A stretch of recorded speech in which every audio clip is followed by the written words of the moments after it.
What's up, y'all? This is Nick. It's Life After Confinement. This episode is going to be about my trip to WCI, Western Correctional Institute, one of the worst prisons in the state of Maryland.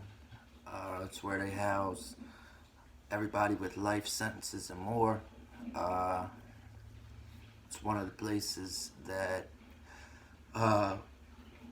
holds the last few death row inmates in Maryland before they passed the law where there is no more death penalty here. But how I ended up here is I was at Patuxent in Jessup. It's also in Maryland. What happened was I had got sentenced to a year and a day, which is DOC time, Divisional Correction time. I got sent down to MRDCC in 2016. They were a little overcrowded because they had shut down City Jail, so they were housing people from City Jail at MRDCC as well. I get classified. Instead of them sending me to an actual prison, they used Patuxent as an excuse to send me there to get me evaluated, whether it be for a drug program or a mental health program, because they do that at that facility. Mental health has not really been my issue.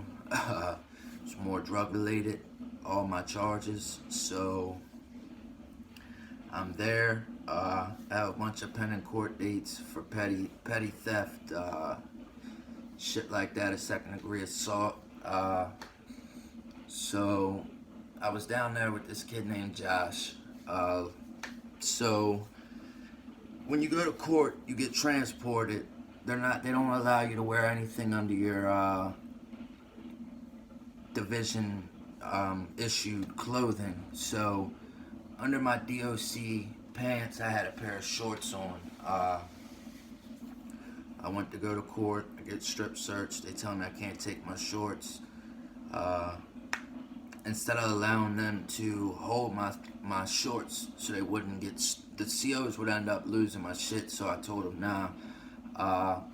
There was this dude I was down DOC with getting classified named Josh, like I had just said. I gave him my shorts, told him I'd be back to come get them.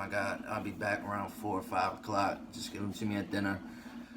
So I come back and he tells me that the COs had taken my shorts from him when the COs told him that he could have my shorts.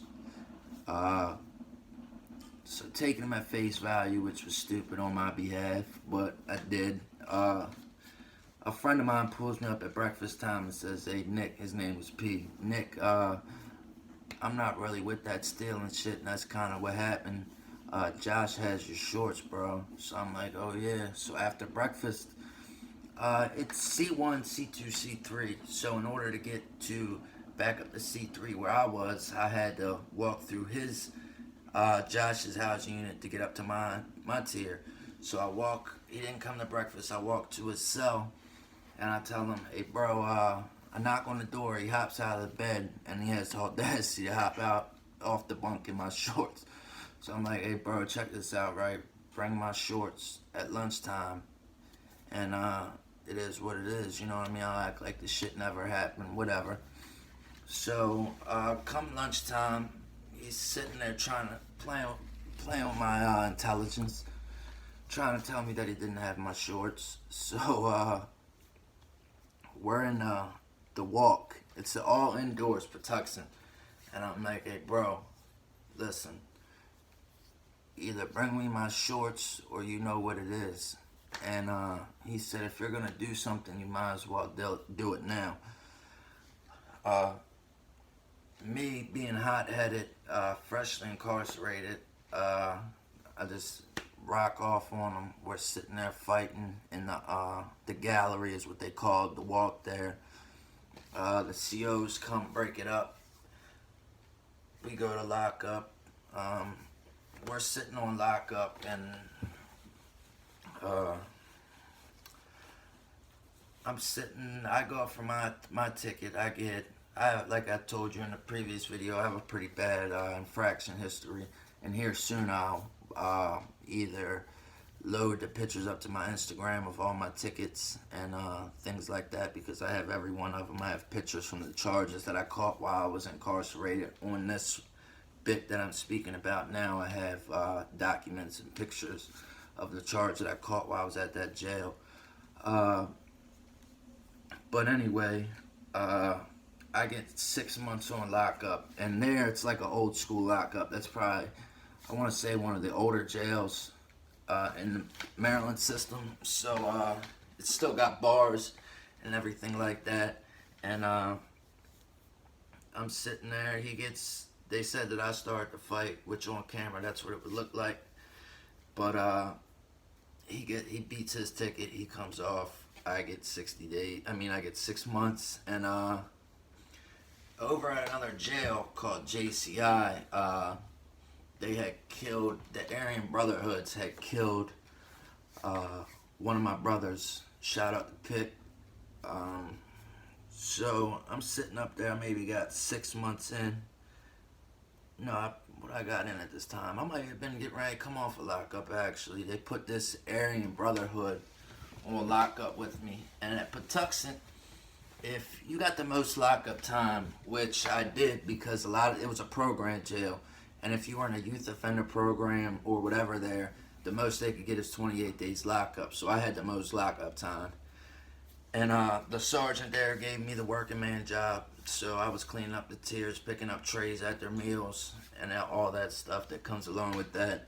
So I had access to the cleaning supplies. And the Aryan had found out I was a dog because I wasn't hiding it, and he threatened me. So I'm like, alright, that's cool, man. That's alright, it is what it is.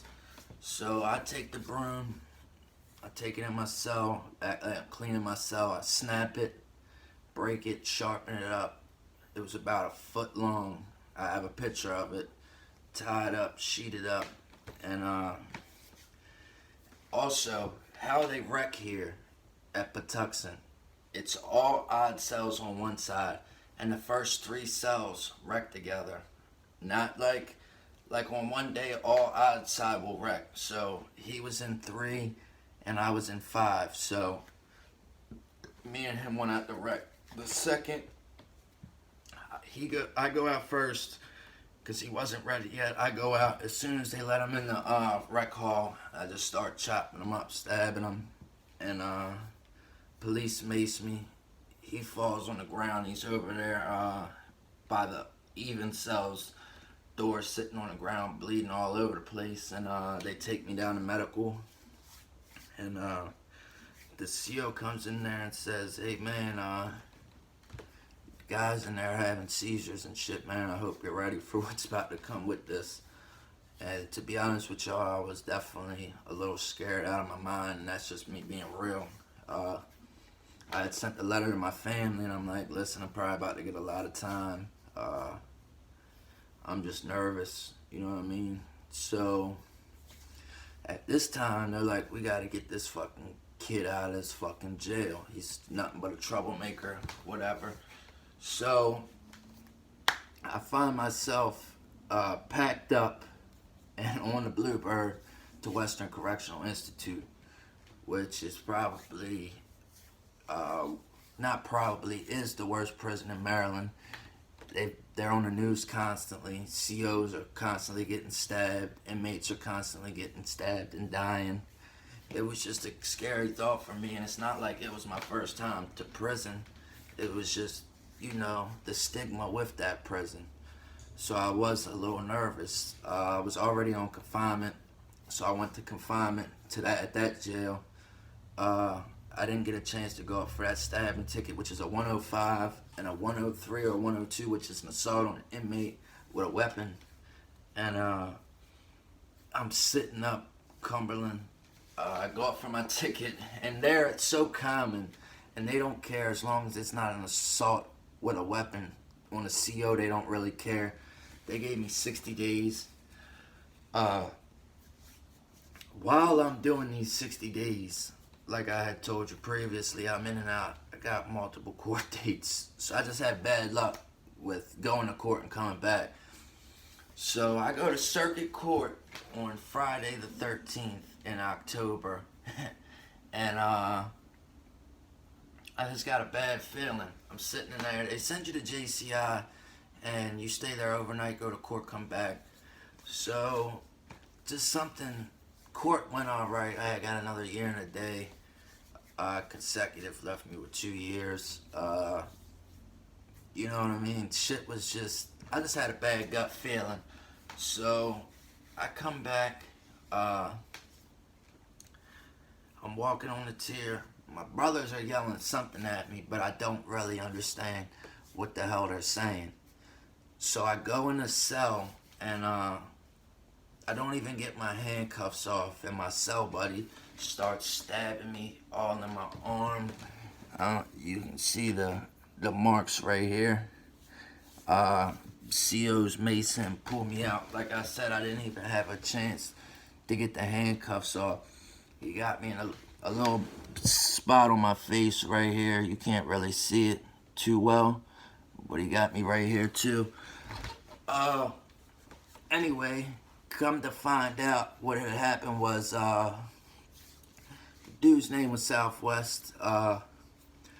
He was known for stabbing people. He had got 8 or 10 years added to a sentence for other stabbings. The situation was this. He became part of my organization, and the working man had found a note written by him to the lieutenant, because he made knives. He was good at making knives. Where he had told the lieutenant who he sold knives to, what cell and what organization they were in. So if he sold a knife to a blood, he would write the name of the blood, the cell they were in, and when he sold it to him. So the working man found that and brought that to one of my peoples, and I was in the cell with him. So one of my brothers and another brother were talking back and forth on the tier. I'm on bottom tier. The other brother was on the top tier. So they were going back and forth while I was at court talking, and the brother on the bottom tier was like, look, I'm going to send you a kite and explain what I think we should do, because Nick's up here got sent up to this jail for putting in work. I don't know if it's really fair that we have him do it again, but I'm sure he would be willing to do it.